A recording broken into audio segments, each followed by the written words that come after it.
नमस्कार। कभी कभी लगता है ना कि जिंदगी बस एक के बाद एक मुश्किल फेंकती जा रही है।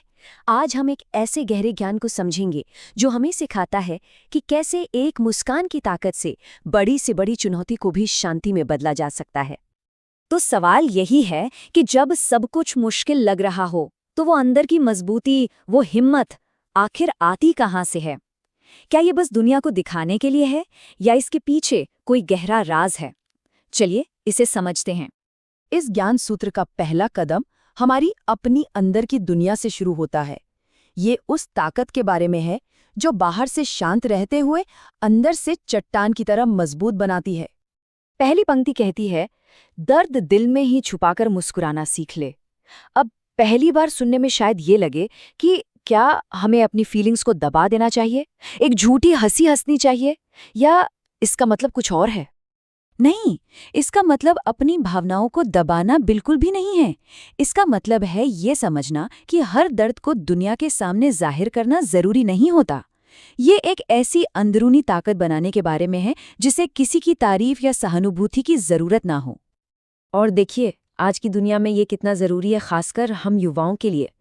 क्षितिज के बारे में सोचते हैं, सोशल मीडिया पर हर कोई अपनी परफेक्ट लाइफ दिखा रहा है ना। हर वक्त कामयाब दिखने का एक प्रेशर सा रहता है। ये सिद्धांत हमें सिखाता है कि असली सेल्फ वर्थ लाइक्स या कमेंट्स से नहीं बल्कि अंदर से आती है।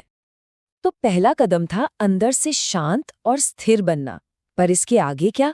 दूसरा सिद्धांत हमें सिखाता है कि हमें सिर्फ सहना नहीं है बल्कि अंधेरे में भी अपनी रोशनी खुद बनानी है। अगली लाइन है, गम के पर्दे में खुशी के गीत गाना सीख ले। जरा सोचिए कि दुख एक पर्दे जैसा है जो हमारे चारों तरफ है। ये सिद्धांत कहता है कि उस पर्दे के पीछे रहकर भी हम अपनी खुशी के गीत गा सकते हैं। तो असल में इसका मतलब क्या हुआ? इसका मतलब ये है कि हमारी उम्मीद, हमारी खुशी बाहर के हालात पर निर्भर नहीं है। ये एक अंदरूनी चॉइस है, एक काबिलियत है जिसे हम बुरे से बुरे वक्त में भी जगा सकते हैं।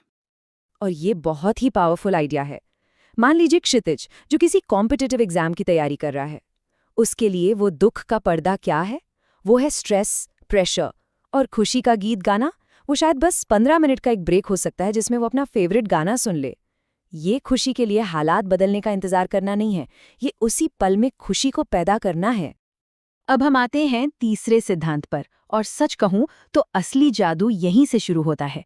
ये सब कुछ हमारे नजरिए के बारे में है, मतलब हम चीजों को देखते कैसे हैं। ये कविता कहती है, तू अगर चाहे तो तेरा गम खुशी हो जाएगा। सोचिए, ये कितनी बड़ी बात है। ये कह रही है कि हमारे दुख को खुशी में बदलने की ताकत हमारे ही हाथों में है। दूसरे शब्दों में कहें तो कहते हैं ना कि जिंदगी 10% वो है जो हमारे साथ होता है और 90% वो है कि हम उस पर रिएक्ट कैसे करते हैं। ये सब हमारी चॉइस पर है। एक बहुत ही मशहूर कहावत है जो इस बात पर बिल्कुल फिट बैठती है, नज़र बदलो तो नज़ारे बदल जाएंगे। यहाँ दो तरह की सोच है। एक है मेरे साथ ही ऐसा क्यों होता है वाली सोच, और दूसरी है अच्छा मैं इससे क्या सीख सकता हूँ वाली सोच। एक सोच हमें विक्टिम बनाती है, दूसरी स्टूडेंट। क्षितिज के लिए एग्जाम में फेल होना दुनिया का अंत भी हो सकता है, या फिर ये सीखने और पहले से ज्यादा मजबूत बनने का एक मौका भी हो सकता है। चॉइस पूरी तरह से उसकी अपनी है। और अब हम आते हैं आखिरी और सबसे पावरफुल स्टेप पर। ये सिर्फ सहने या नजरिया बदलने के बारे में नहीं है, ये अपनी अंदरूनी ताकत को एक एक्टिव हथियार बनाने के बारे में है। कविता का अंत बहुत ही शक्तिशाली है।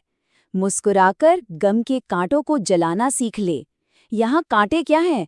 ये वही हैं, जिंदगी की छोटी बड़ी परेशानियां, मुश्किलें।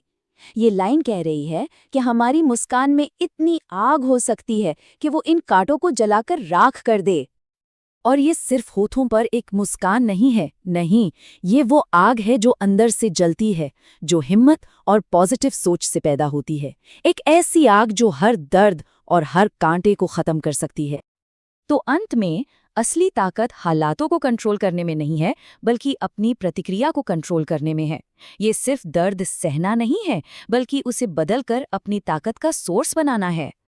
तो इन सब बातों का निचोड़ क्या है? ये अपने जीवन की कहानी का हीरो बनने का एक ब्लूप्रिंट है, विक्टिम नहीं। तो संक्षेप में कहें तो ये ज्ञान हमें 4 कदमों के एक सफर पर ले जाता है। पहले, शांत रहकर सहना सीखें। फिर मुश्किलों में भी अपनी खुशी खुद बनाएं, अपने देखने का नजरिया बदलें और आखिर में अपनी पॉजिटिविटी को इतना पावरफुल बना ले कि हर चुनौती पर जीत हासिल हो। और इस ज्ञान का सबसे बड़ा वादा यही है कि जब हम अपनी अंदर की दुनिया को, यानी अपने विचारों को, अपनी भावनाओं को, अपने रिएक्शंस को कंट्रोल करना सीख जाते हैं, तो बाहर की दुनिया का कंट्रोल हम पर से खत्म हो जाता है। तो आज मैं बस एक सवाल के साथ इस बात को खत्म करना चाहूंगा। हमारी जिंदगी में आज वो कौन सा एक कांटा है, चाहे वो कितना भी छोटा क्यों ना हो, जिसका सामना हम एक मुस्कान के साथ करने का चुनाव कर सकते हैं? सोचिएगा जरूर।